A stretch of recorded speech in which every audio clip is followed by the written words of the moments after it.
Composition of functions. Suppose we wanted to calculate how much it costs to heat a house on a particular day of the year. The cost to heat a house will depend on the average daily temperature, and the average daily temperature depends on the particular day of the year. Notice how we have just defined two relationships. The temperature depends on the day, and the cost depends on the temperature. Using descriptive variables, we can notate these two functions. The first function, C of t, gives the cost of heating a house when the average daily temperature is T degrees Celsius, and the second, T of d, gives the average daily temperature on the day D of the year in some city. If we wanted to determine the costs of heating the house on the 5th day of the year, we could do this by linking our two functions together, an idea called composition of functions. Using the function T of d, we could evaluate T of 5 to determine the average daily temperature on the 5th day of the year. We can then use that temperature as the input to the C of t function to find the cost to heat the house on the 5th day of the year, C of t of 5.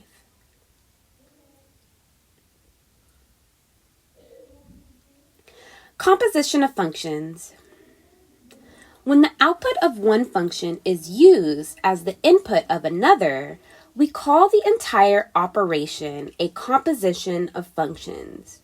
We write f of g of x, and this is read as f of g of x, or f composed with g at x.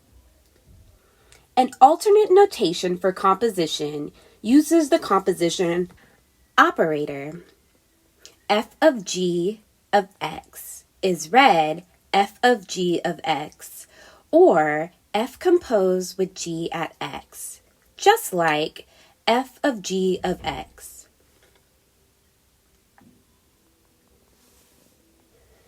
Example 1. Suppose C of S gives the number of calories burned doing S sit-ups, and S of t gives the number of sit-ups a person can do in t minutes. Interpret C of S of 3.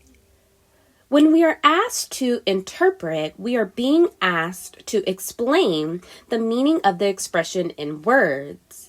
The inside expression in the composition is S of 3. Since the input to the S function is time, the 3 is representing 3 minutes, and S of 3 is the number of sit-ups that can be done in 3 minutes. Taking this output and using it as the input to the C of S function will give us the calories that can be burned by the number of sit-ups that can be done in 3 minutes. Note that it is not important that the same variable be used for the output of the inside function and the input to the outside function.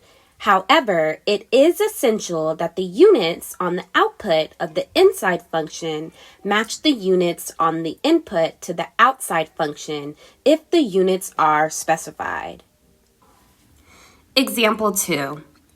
Suppose f of x gives miles that can be driven in x hours, and g of y gives the gallons of gas used in driving y miles.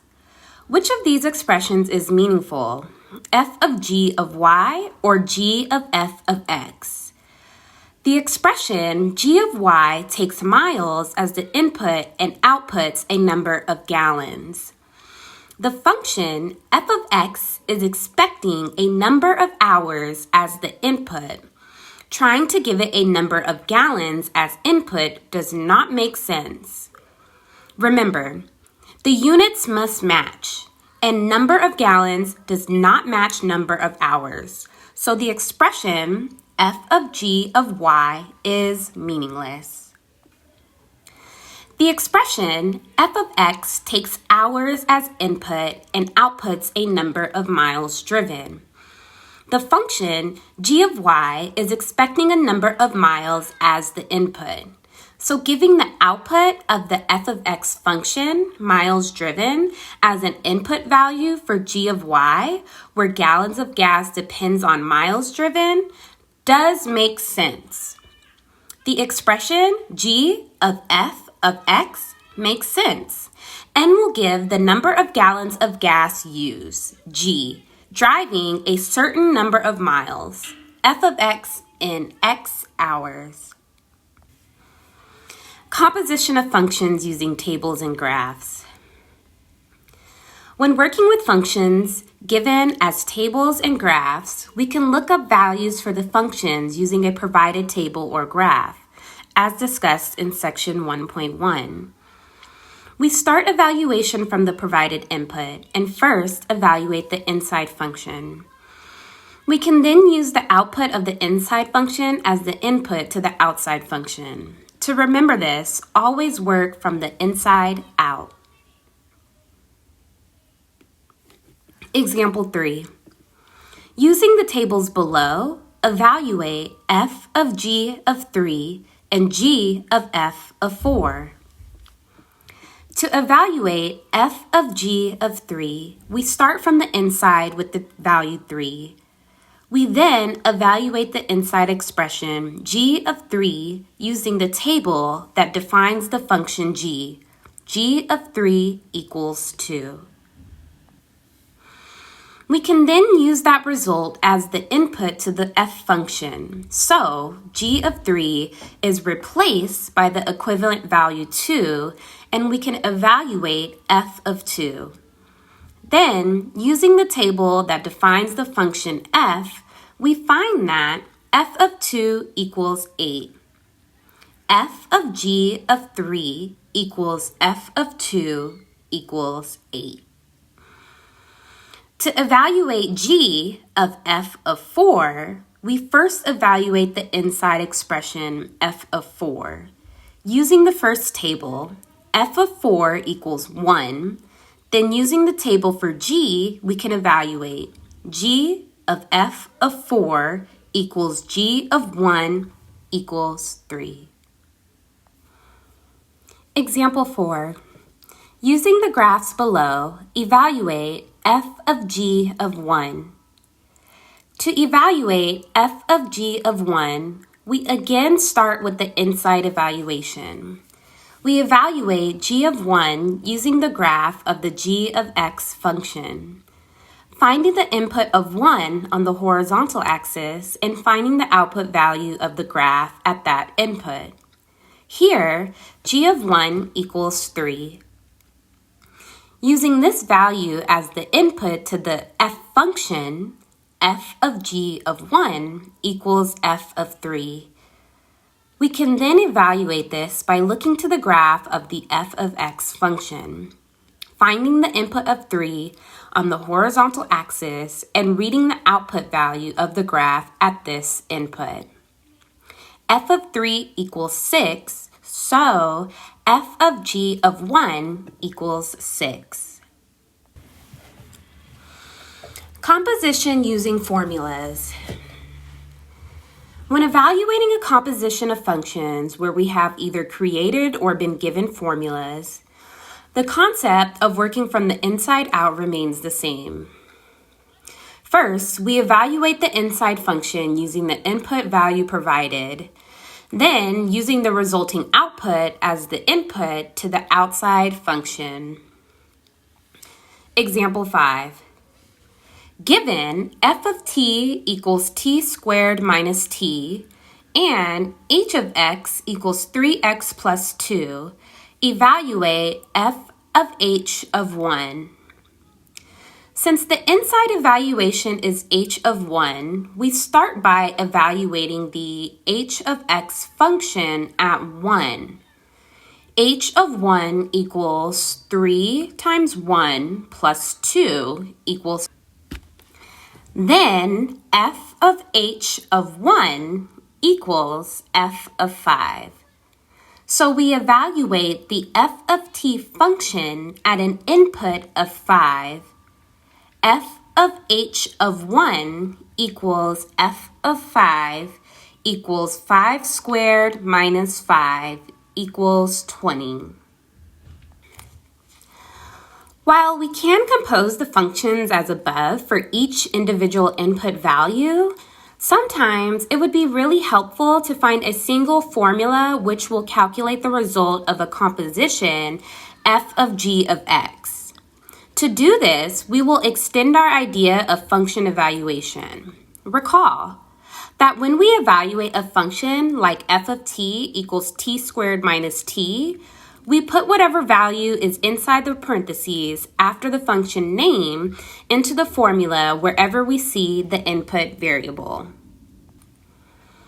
Example 6. Given f of t equals t squared minus t, evaluate f of 3 and f of negative 2. F of 3 equals 3 squared minus 3.